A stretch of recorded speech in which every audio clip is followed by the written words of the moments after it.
What's up, gang? So I was talking to somebody today because I will talk to anybody who will listen about my sprint car because it's all I think and talk about at the moment. This person was not a Speedway fan, but as I was like excitedly telling them about what it's like and how it works and this and that, it occurred to me that I didn't know the answer to that very question until quite recently. And I was curious as to how many other Speedway fans didn't really know even the basics of how a sprint car operates, because statistically, unfortunately, most Speedway fans will never get to strap into a sprint car and drive one or fire one off, which is sad to say out loud, but it's the truth, and I consider myself very lucky to be able to do these things now. But in the same way that a baseball fan will most likely never learn how to throw a curveball, or a hockey fan might never learn how to skate, Speedway fans might not get a chance to strap in and fire off a sprint car. So while my knowledge is incredibly limited on how to do anything on this car, I do know how to start it. So for the sake of maybe Speedway fans who were too shy or embarrassed to ask the question, or for non-Speedway fans who are following this channel, let's go over how to start a sprint car. All right, so there's a few components involved, and we need to make sure that everything is in order before we strap in to be pushed off. So let's go over things one by one. All right, so first thing I'm going to do is I'm going to step out to the right-hand side of the car and look for this little valve right here. So this line goes from the tail tank through the pump, which I'll show you in a second. Down for me is currently off, so I'm going to turn that on. Level for me is on. Take this with a pinch of salt. This might not be the same for all sprint cars. Ducking over to the cockpit. So we've just opened that up on the outside, just down there. So now the fuel is free to flow from the tail tank through the filter and down this pipe down to the fuel pump, which is just above the torque tube, sits right in between my legs.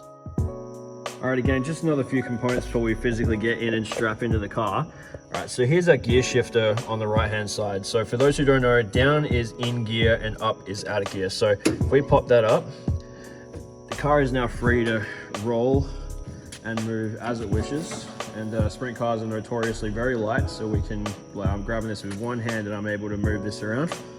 And then when it's time to push off, we push that back down and move the car just a little bit until it clicks back into gear. So that's ready for push off now. So here we have another fuel tap. Down for me is off, so we can open that up and let the fuel flow again. These up here are specifically our oil pressure gauge is about to come in into play very shortly. But that's about it for the components, so we're ready to get in and be ready to be pushed off. Alrighty, gang, so we're physically in the car now. We're going to theorize that we've made it onto the track, we've got all our race gear on, and we're strapped in properly. We're safe, we're ready to go. So I've only done this a couple of times, but I've created something of a little bit of a checklist for myself to make sure that I've done everything before we actually get pushed off. So I've been outside the car and I know that the fuel tap on the outside is open. My car is now in gear. It's been out of gear because we need the car to move smoothly through the pits and through the staging lane. My fuel tap between my legs is now open. And last thing, which, I mean, it'll already be here, but for the sake of demonstration, now I'm gonna pop my wheel on. All you gotta do is pull this little valvey thing, I don't know what the hell to call that, pull it back a little bit over your steering gear, not going anywhere, ready to go. So you'll feel the bump from the push car. So some trucks like the John Day Utes that we have here in WA have little yellow flashing lights on them. Generally you can see them reflect off of something, so you know that it's coming. There is some hand signals you can give them. It's kind of like a roll, a rolling motion, which gives them the green light to start pushing. As the back wheels gain traction, turns the drive shaft, which pushes the oil through the engine, and you'll see your oil pressure gauge go up rather quickly too, I might add. With the push trucks, it does not take very long at all. Greg Wilson, I believe it was on a podcast I listened to once, and he actually doesn't open up his fuel line until after he started being pushed off, which I've been advised just to open up all the taps before you start getting pushed. So take that as a grain of salt. I'm looking for that oil pressure gauge to get up above 50. Once it's up above 50, my switch is right here in the middle, bang, it goes on. My car, I'm not sure if this is the case for all of them, but my car likes to have just a little feather of the throttle, like as I'm firing the car off, and you can feel bang, it'll kind of throw you back in the seat a little bit, and then you know that you've fired off. You can hear the engine running and you're kind of off on your own power. I think then the signal, I think maybe is like, just a blank hand just out the side, just to give the push truck the all clear that you're free to move on your own. Now that's basically it. You're ready for the ride at that point. Now coming off of the track and out into the exit chute, I learned the hard way that sprint cars don't like to come out of gear at slow speeds and when you're applying the brake.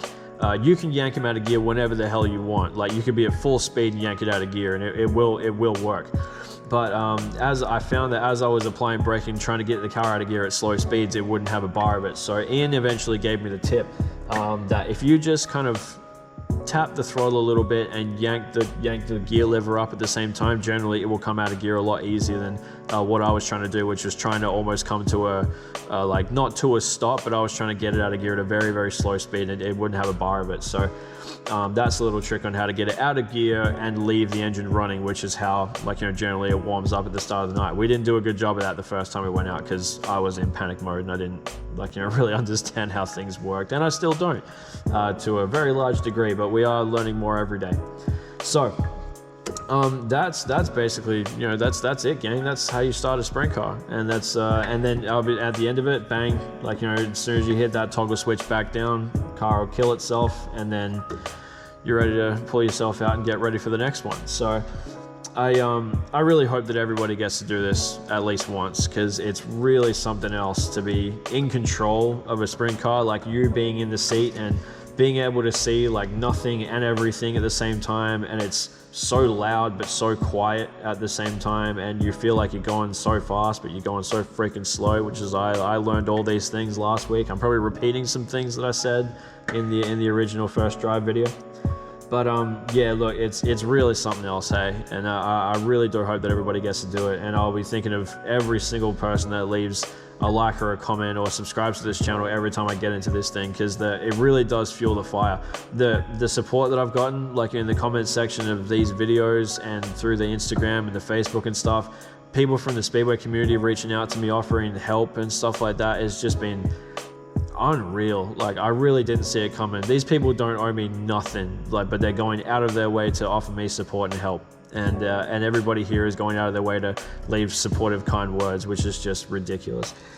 There's probably enough videos on how to start a sprint car around the internet, but I wanted to give you mine because, again, I wonder how many folks out there are maybe too shy or too embarrassed to ask the basic questions. So I thought I'd maybe just give you the answer without needing to ask. So hopefully someone somewhere got something out of this. So, all right, gang. Well, yeah, that's it. Thanks for checking it out. Appreciate it. Till next time. Wait a minute. The whole reason I did this again was because I'm going to set up this GoPro for when we fire off tomorrow. Cue that.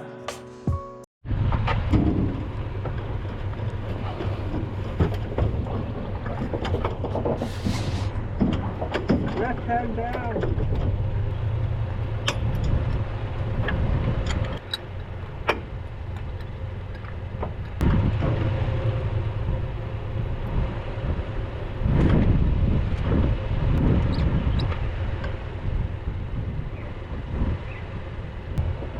Open. Cool. Happy days.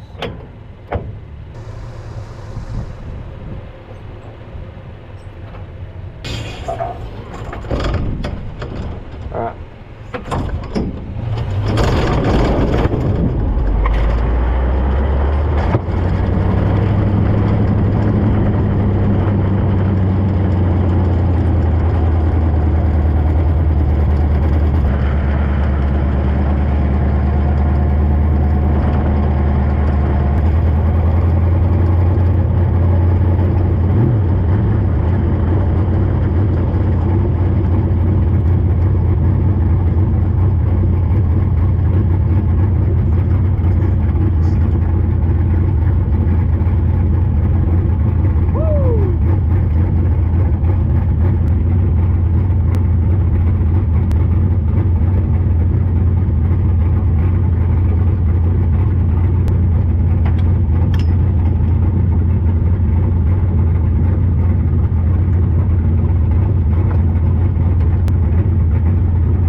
Alrighty, there it is, all in motion. We fired the car off.